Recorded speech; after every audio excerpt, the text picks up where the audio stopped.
alasan nih kenapa Mbak Jennifer Patricia ini tertarik mengikuti program ISMA dan kira-kira ketika saya mau nih ikut kegiatan ISMA ini atau program ISMA ini apa saja? Pengen kayak memperluas knowledge aku, pengetahuan aku, wawasan aku tentang nggak cuma belajar Indonesia aja, tapi di luar negeri dengan kurikulum yang berbeda dan juga teman-teman yang berbeda.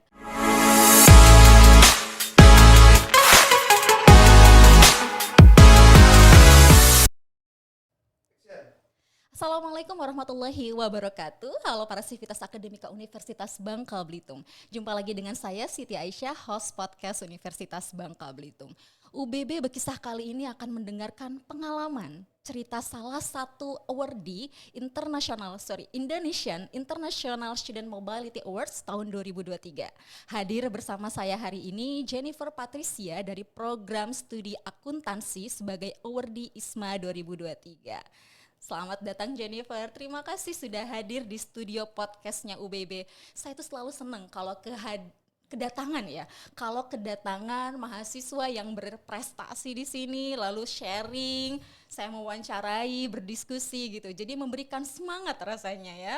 Oke, Jennifer, kita akan sharing ya mengenai pengalamannya Jennifer nih ya sebagai awardee-nya udah fix ya? Ya udah. Sudah official ya? Udah official, tinggal Ya, berangkat sih. tinggal berangkat saja ya. Jadi kita akan diskusi mengenai pengalamannya Jennifer nih sebagai awardee Indonesian International Student Mobility Awards ya tahun 2023 ini. Nah, mungkin sebelum ke sana di awal dulu diceritakan atau mention mungkin ke teman-teman mahasiswa di luar sana ISMA ya singkatannya ya. ISMA. Nah, apa sih sebetulnya Indonesian International Student Mobility Awards ini atau kita biasa menyingkatnya ya atau kita biasa mendengarnya dengan kata ISMA. Nah, Jennifer sendiri kira-kira tahu ISMA itu dari mana? Ya, silahkan.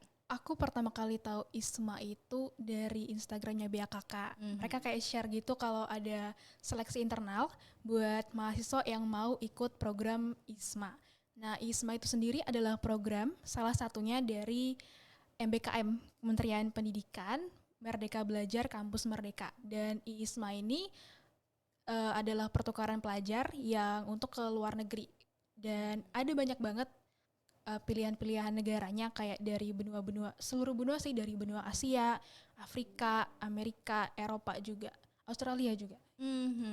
Oke, jadi buat teman-teman mahasiswa di luar sana, khususnya mahasiswa Universitas Bangka Belitung nih, MBKM kan sudah sering sekali ya terdengar ya, udah resounding kan, apalagi kita sudah beberapa tahun ini memang mengimplementasikan yang namanya Merdeka Belajar Kampus Merdeka. Mungkin teman-teman mahasiswa di luar sana taunya hanya ada 8 program MBKM saja, salah satunya adalah pertukaran pelajar, yang mungkin teman-teman menganggapnya pertukaran pelajar itu ya antar universitas di Indonesia saja, di Indonesia. Tapi ternyata tidak loh gitu ya. Tapi ternyata ada salah satu program dari Kemendikbud yang teman-teman bisa melakukan kegiatan pertukaran tersebut itu ke luar negeri. Nah, nama programnya adalah ISMA tadi ya. Dan ISMA. ini Jennifer adalah salah satu mahasiswa dari Universitas Bangka Belitung yang kedua ya sepertinya ya. Sebelumnya tahun lalu ada Rafif. Nanti silahkan coba ditonton juga ya. Podcastnya sudah ada dibuka YouTube officialnya UBB juga yang episodenya bersama Rafif ya.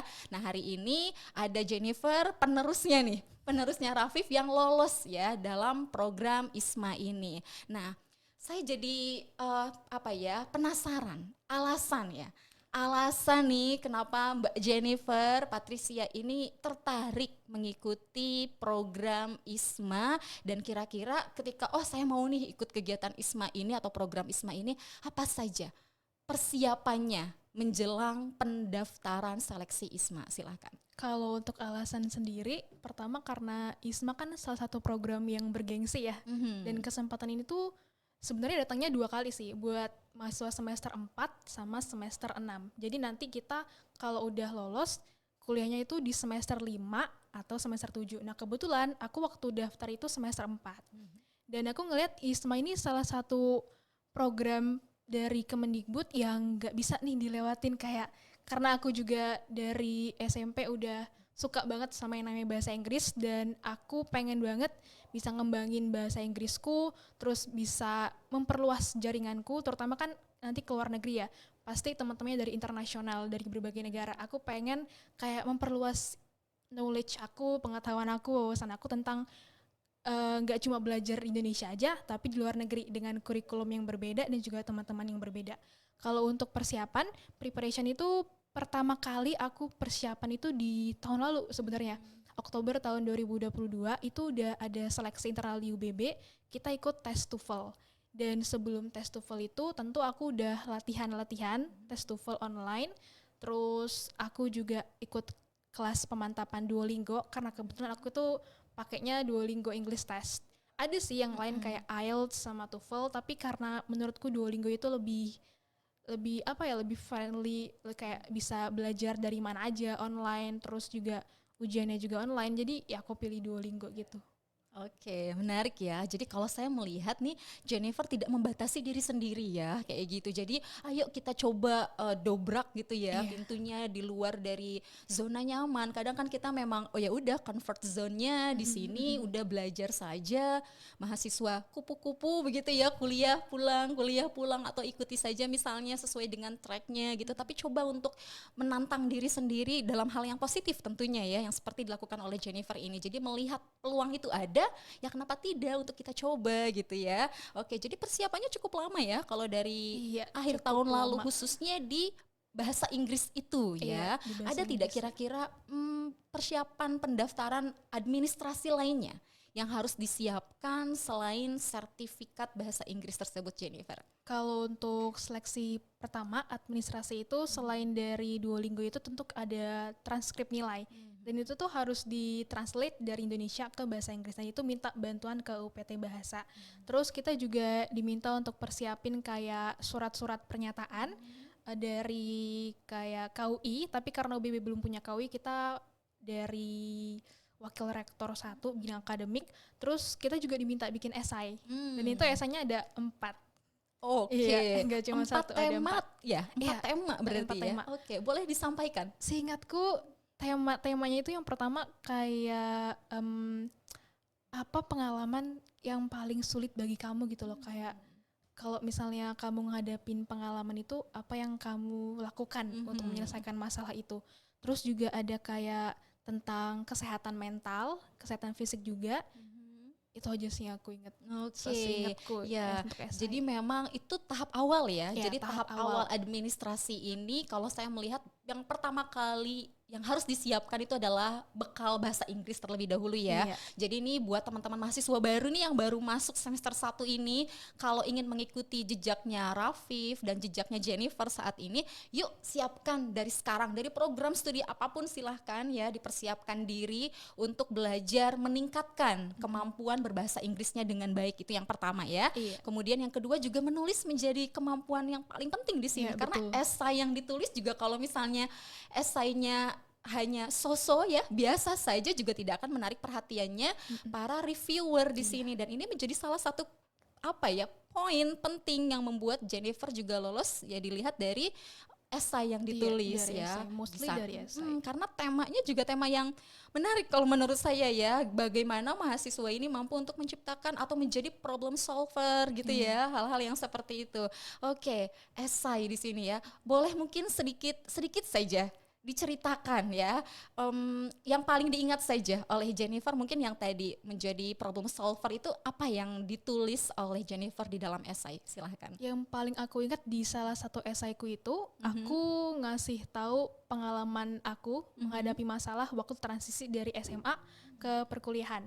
Karena aku kebetulan dari SMA dan aku jurusan MIPA, Sciences, jadi kan udah terbiasa banget tuh belajarnya matematika, eksak, biologi, kimia. Tiba-tiba masuk perkuliahan tuh kayak dikelilingi oleh anak-anak SMK yang udah jago-jago akuntansi. Jadi aku kayak, waduh aku ketinggalan banyak nih. Dan teman-teman tuh udah pada ngerti pengantar-pengantar akuntansi, sedangkan aku sama sekali belum. Jadi di situ aku ceritain gimana aku ngerasain masalah aku ini berat banget.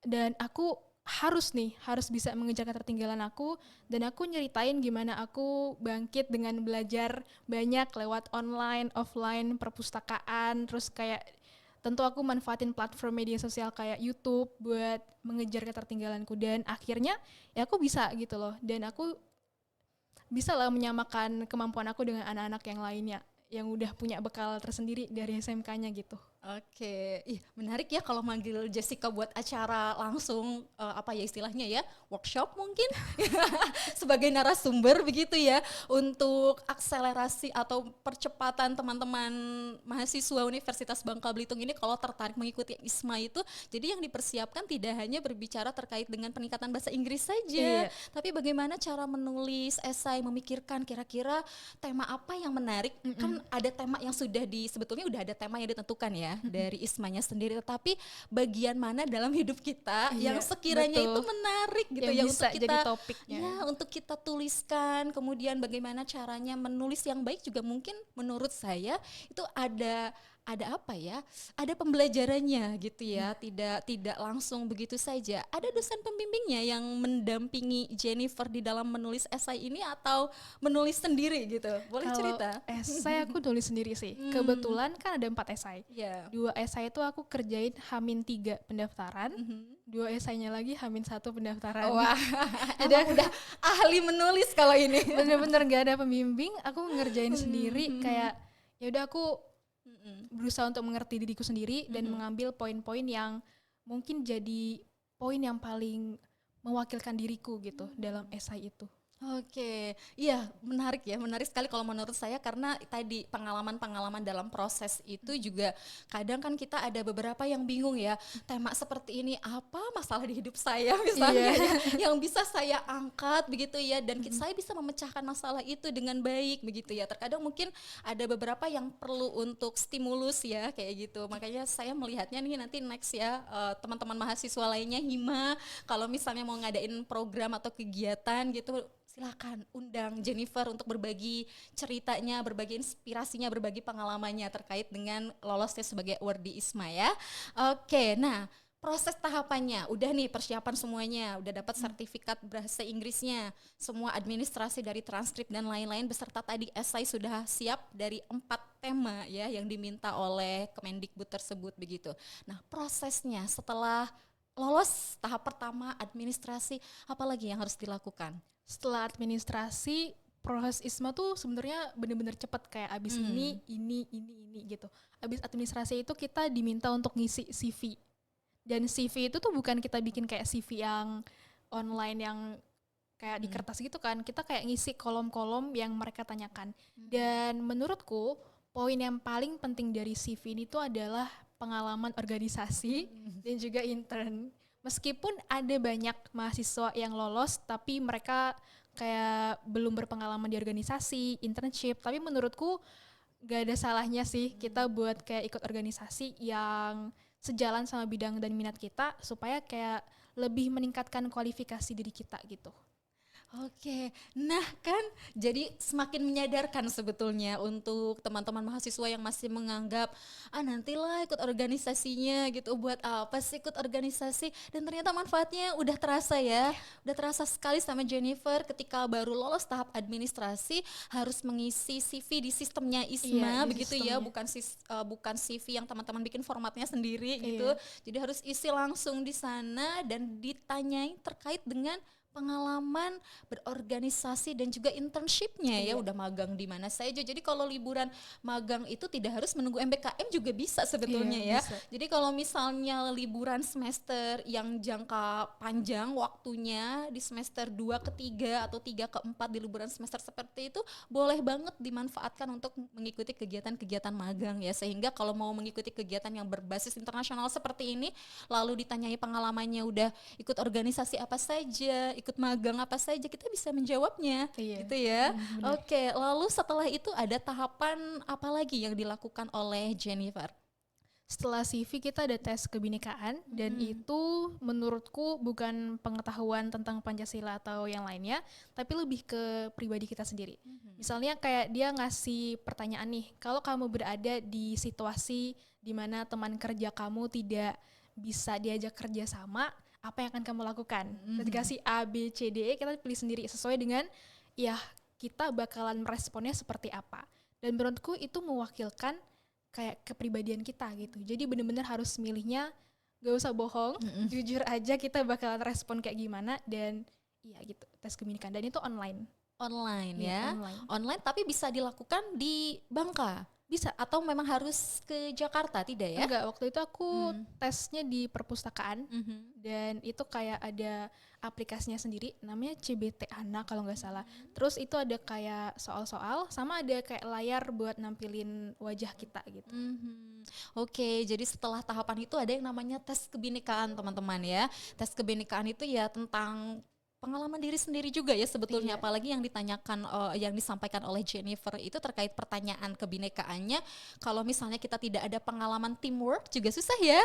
Jadi memang tetap Mungkin, saja ya. iya. Iya, kalau misalnya dalam teamwork berorganisasi ya atau teamworknya di kampus, di kelas begitu, kalau misalnya ada pengalaman yang ditanyakan tadi, temannya tidak melakukan pekerjaan yang seharusnya bisa kerjakan sama-sama, apa yang bisa dilakukan oleh Jennifer kayak gitu ya. Iya. Kalau ada apa ya experiences yang sudah pernah dilakukan, tentunya kita akan oh iya begini, oh iya begini gitu Jadi ya. lebih Ada mudah kan. ya ada pandangannya begitu ya. Oke, setelah tes kebinekaan itu langsung apa ya istilahnya nilai keluar begitu saja lalu dinyatakan lolos atau kita menunggu waktunya lagi. Bagaimana Jennifer? Kalau waktu itu nggak ada nilainya, jadi kayak langsung ada pengumuman di satu hari kalau lolos ke interview atau enggak. Oh ya, Iya, cepat ya. cepet, lumayan cepet. Jadi 1 hari kemudian sudah ada informasi resmi dari Ismanya bahwa kita lolos atau tidaknya ke tahapan wawancara, begitu ya? Kayaknya jangka waktunya lebih panjang deh, kayak seminggu lebih gitu. Oke, dan itu lolos ya, Ya, alhamdulillahnya lolos. Jennifer langsung lanjut ke tahap wawancara. Iya, tahap Nah, wawancara. kira-kira wawancaranya itu di mana? Ya, persiapannya apa saja? Berapa banyak reviewernya? Kamu berhadapan dengan berapa banyak pewawancaranya? Dan apa saja yang dipersiapkan sebelum wawancara? Silahkan Jennifer. Oke, aku waktu itu interview kebetulan karena online. Jadi aku interviewnya di tempat kos temanku karena aku pengen suasana kayak tempat interview itu yang nyaman, yang tenang, yang damai, yang jauh dari keramaian. Dan waktu itu interviewnya kebetulan cuma sama satu interviewer, satu orang aja dan itu dia off cam. Gak menampilkan wajah dia, cuma suaranya aja dan ada satu operator. Jadi dalam satu ruang Zoom itu ada 3 orang, aku, interviewer sama operatornya. Dan waktu itu persiapanku adalah aku ngikutin kayak Instagram live dari alumni, mereka kayak sharing apa aja sih kira-kira pertanyaan yang bakal ditanyakan pas wawancara itu, dan itu aku ngikutin banyak banget sih kayak Instagram live-nya gitu, kayak aku hafalin pertanyaannya, kira-kira jawabanku bakalan gini kalau aku ditanyain ini. Dan ternyata pas hari H itu kita dikasih waktu sekitar 25 sampai 30 menit buat wawancara dan ada beberapa pertanyaan yang udah aku inget ditanyakan, tapi ada juga yang bener-bener aku nggak tahu sama sekali ditanyain gitu. Pertanyaan-pertanyaan kayak pertama tuh dia nanyain kayak kamu dari program studi apa, terus kamu belajar apa. Dan kebetulan karena aku akuntansi, mereka nanya ini, kira-kira tantangan akuntansi ke depannya itu seperti apa sih gitu. Aku jawab, mungkin akuntansi ini bakalan digantikan sama AI kataku. Terus mereka interviewernya bilang, kira-kira kalau kamu misalnya di akuntansi ini kan berkaitan besar ya sama namanya korupsi. Kira-kira kamu kalau misalnya jadi presiden, apa yang bakal kamu lakukan untuk mengatasi korupsi ini? Aku kayak, waduh, aku jawab apa nih? Aku cuma jawab, aku bakalan bener-bener membuat regulasi yang bener-bener bikin kayak korupsi itu bisa seenggaknya turun lah angka persentasenya gitu. Oke, wow ya. Jennifer orang yang well prepare saya melihat ya. Jadi sebelum wawancara saja tahapan wawancara mencari informasi, pengalaman-pengalaman orang begitu ya. Kalau lolos ISMA itu kira-kira pertanyaan saat interview apa aja sih gitu ya. Jadi kita bisa ada gambaran ya pertanyaannya apa lalu kita mempersiapkan jawabannya begitu, walaupun mungkin pada saat hari H wawancara pertanyaannya bisa saja berbeda, bisa tapi kita beda. bisa lebih siap sebetulnya ya kayak gitu, karena persiapan-persiapan tadi. Beda halnya kalau misalnya mau masuk tahapan interview lalu kita tidak ada persiapan apapun, yang ada hanya nervous saja gitu ya. Jadi memang well prepared di sini juga penting sebetulnya untuk apapun, langkah apapun ya kayak gitu, dan salah satunya dalam proses ISMA ini ya. Oke, menarik ya, pertanyaan-pertanyaannya total berarti 30 menit. Iya, 30 wawancara menit. dengan interviewer tadi ya begitu. Oke, sudah melewati tahap itu butuh waktu berapa lama sampai tahu dan dinyatakan lolos gitu sebagai awardee? Kayaknya nggak lama deh, kayak tapi kalau nunggu interview ini kayaknya lebih dari 2 minggu deh kalau nggak salah. Lumayan lama untuk yang interview ini. Mungkin mereka mau ngasih kayak rasa-rasa deg-degan gitu, aku terima atau enggak gitu dari semuanya. Atau memberikan persiapan mahasiswa juga, Iya. mempersiapkan dirinya gitu ya untuk sampai pada tahapan wawancara tadi gitu. Nah nih teman-teman mahasiswa di sana sampai pertanyaan keberapa ini ya, belum tahu kamu mau kemana. Ya kan, mau kemana sebetulnya Jennifer ini, negara yang ditujunya di mana, universitas yang ditujunya di mana. Nah proses pemilihan universitas yang kita inginkan ya, yang ingin kita tuju itu tuh adanya di mana sih Jennifer, dan kira-kira apakah universitas yang kita tuju, negara yang kita tuju itu kita yang memilih atau sudah ditentukan oleh ISMA-nya gitu ya? Silahkan. Aku waktu itu dikasih 2 pilihan, pilihan pertama dan pilihan kedua. Kita dibebaskan buat memilih universitas di negara manapun sama ISMA-nya, dan kita malah disaranin untuk yang bener-bener yang jauh lah pokoknya, ambil sejauh-jauhnya. Dan waktu itu pilihan pertamaku itu jatuh di negara Jepang. Universitasnya itu Osaka University di Osaka. Untuk yang kedua itu aku pilih di negara Malaysia, University Science Malaysia. Dan aku kebetulan dapatnya di pilihan kedua di University Science Malaysia di Malaysia. Oke, berarti artinya dalam pemilihan universitas itu kita memiliki hak prerogatif untuk memilih ya. Artinya ya mangga Jennifer mau kemana dipersilahkan kayak gitu. Dan kita diberikan opsi 2 pilihan ya. Ada pilihan pertama, ada pilihan kedua. Kalau pilihan pertamanya tidak lolos misalnya seperti itu, artinya pilihan kedua yang berangkat. Dan kita udah siap itu gitu ya. Karena kedua pilihan itu menjadi pilihannya kita gitu ya. Berarti pilihan universitas itu dilakukan pada saat fase tahapan mana nih? Udah dinyatakan lolos atau dari awal saat melakukan pendaftaran itu sebetulnya kita sudah memilih nama universitasnya dan negaranya? Dari awal. Dari Saat awal. pendaftaran. Dari awal saat pendaftaran itu sudah memilih bahkan sampai ke universitasnya. Iya. Sampai ke Oke. universitasnya. Sampai ke universitasnya. Nah, mungkin boleh nih cerita nih. Kadang kan ya universitas kan banyak. Banyak banget sih. Negara tuh banyak. Mungkin kalau negara boleh lah preferensinya kita ya. Oh, saya mau melihat sakura gitu ya. Kayak gitu. Saya mau ke Jepang misalnya kayak gitu. Nah, untuk memilih universitas apakah ada pilihannya? Kalau Jepang itu bolehnya ke sini sini sini sini. Misalnya Jerman bolehnya ke sini, Belanda bolehnya ke sini gitu. Atau seperti apa? Mungkin boleh diceritakan. Pas kita milih itu udah ada kayak listnya, tiap benua kita tinggal klik terus kayak ada list host university, kita manggilnya kayak host university-nya, kita bisa pilih. Tapi pas kita milih itu tiap host university itu punya syarat tersendiri. Kayak bahasa Inggris kamu harus dari rentang segini sampai segini. Jadi pas milih host university itu kita harus nyocokin sama nilai bahasa Inggris kita, masuknya ke negara yang mana. Kebetulan nilaiku Duolingo itu 125 dan kebanyakan host university itu tuh nilai minimumnya itu 105 sampai 110. Jadi aku aman nih bisa pilih semua university yang aku mau. Terus yang kedua, kita harus lihat kayak popularitas dari universitas itu. Kalau kayak misalnya universitas di Jepang sama Korea itu pasti banyak banget pendaftarnya. Jadi kita harus kita pilih itu pertama sebagai yang popularitasnya tinggi, yang kita pengen banget datang ke sana. Tapi di pilihan kedua kita pilih universitas yang realistis lah menurutku, yang bisa kita gapai dengan jumlah pendaftar yang mungkin tidak sebanyak pilihan pertama gitu. Ini sekalian tips loh ya dari Jennifer ya dalam pemilih universitas yang akan kita tuju ya. Jadi bagaimanapun juga sebenarnya Jennifer tuh bisa masuk manapun gitu ya dengan nilai atau skor bahasa Inggrisnya gitu ya. Cuman mungkin di sini kan ada preferensinya sendiri ya, maunya kemana nih gitu. Dan negara pertama yang dituju adalah Jepang sebetulnya ya, dimana universitasnya Osaka University. Walaupun akhirnya kita masuknya di Malaysia, dan itu menjadi salah satu universitas yang menurut saya keren juga, University Science Malaysia ya. Nah, boleh tidak juga disampaikan pada kami, Jennifer ini kan backgroundnya akuntansi, ya kayak gitu.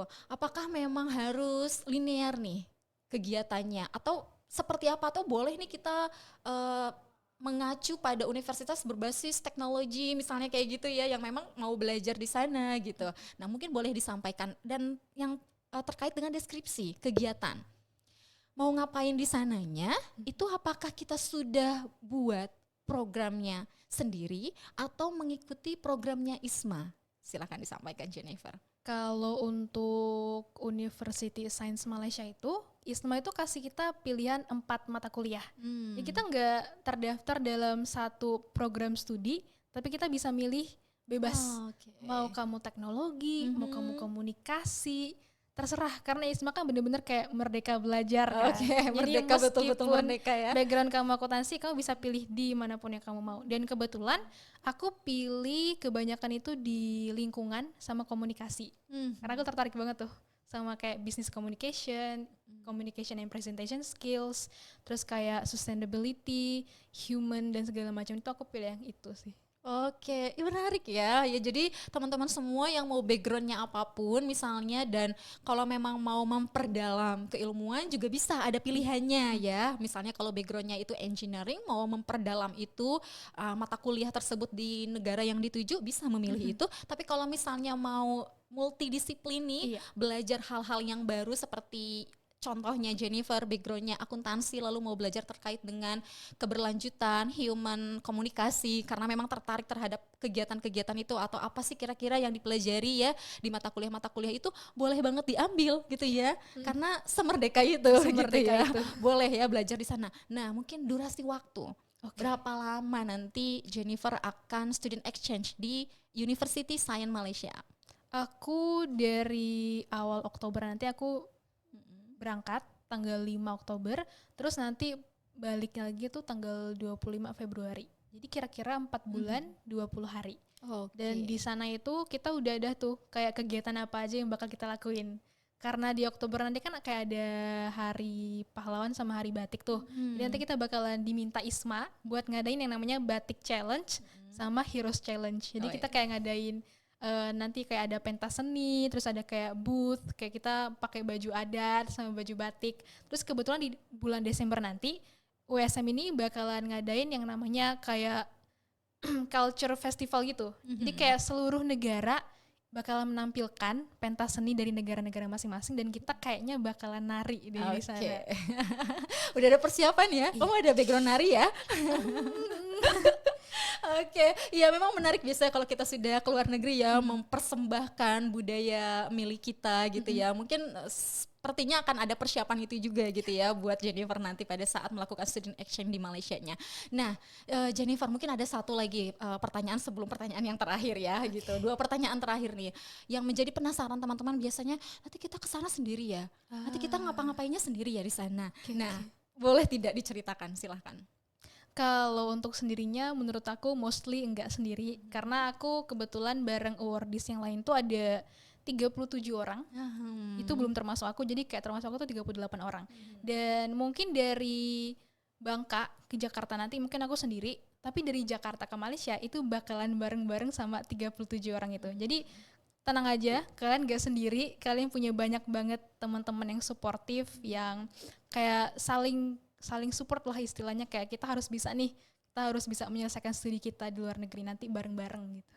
Oke, ya jadi nggak perlu khawatir. Kalaupun sebetulnya single fighter pun nggak masalah ya nggak masalah dong. Ya kan ya, karena memang kita mau mencari pengalaman baru, tantangan baru. Kalaupun misalnya kita harus berkoloni nih bareng-bareng sama teman-teman sesama dari Indonesianya, itu akan lebih menyenangkan begitu ya. Tapi kalaupun harus sendiri nggak masalah ya, gitu. Oke, boleh disampaikan harapan Jennifer ke depannya kalau sudah mengikuti kegiatan ini itu seperti apa? Silakan.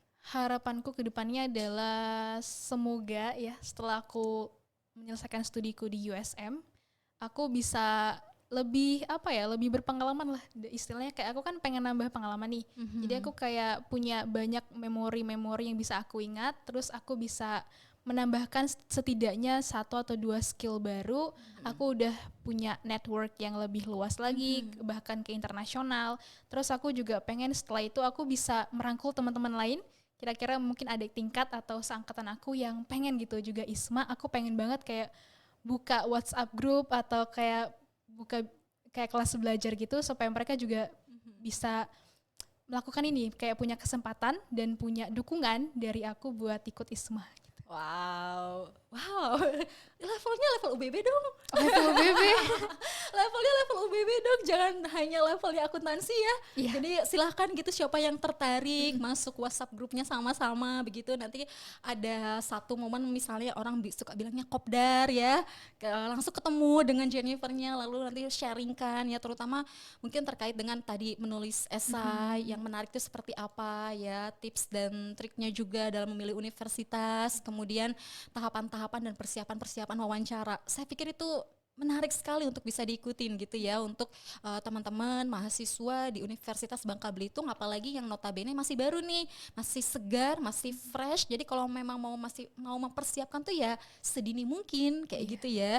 Terutama yang paling penting adalah tadi berbahasanya kan bekal yang paling penting ya, dan itu tidak menutup kemungkinan sebetulnya untuk dipelajari bahkan sedari awal masuk ke UBB gitu ya, biar nanti seperti Jennifer semester 4 sudah ikut daftar ISMA ini ya, kayak gitu, walaupun kesempatannya ada 2 kali ya. Kalau udah ikut bisa ikut lagi? Nggak bisa dong. Siapa tahu ya masih bisa nextnya ke negara lain begitu. Enggak ya, berarti kalau sudah ikut itu memberikan kesempatan yang lain untuk ikut gitu ya. Oke, Jennifer, wow, senang sekali rasanya saya ya mendengarkan cerita teman-teman mahasiswa itu sebetulnya membuat semangat dan juga harapannya menarik, memberikan inspirasi juga dan membuat teman-teman mahasiswa lainnya itu untuk yuk gitu ya, go internasional gitu ya. Go nasional saya pikir udah banyak ya, teman-teman mahasiswa kita yang luar biasa ikut lomba sana sini, berkegiatan di sana sini ya, levelnya udah level internasional, level nasional. Nah sekarang yuk yang go internasional kita perbanyak lagi orang-orang seperti Rafif, Jennifer, dan nanti akan ada yang lebih banyak lagi nantinya, harapannya semoga seperti lebih itu banyak ya. sih di tahun depan. Amin. Oke, terima kasih Jennifer, nanti hati-hati berangkat ke Malaysianya ya, enjoy di sana, pokoknya semaksimal mungkin dirasakan setiap pengalamannya. Mudah-mudahan nanti sepulang dari sana, habis ini saya mau sekolah S2 gitu kan, langsung kepikiran ya, S2-nya udah langsung mau ke negara-negara yang dituju di luar dari Indonesia mungkin ya, seperti itu, untuk belajar lebih pengalamannya sebetulnya ya, pengalaman dan ilmu pengetahuan, apalagi di sana teknologinya mungkin kan yang lebih canggih misalnya seperti itu. Oke, Jennifer, sukses selalu. Sehat selalu. Terima kasih banyak buat hadirnya di studio podcast UBB ya.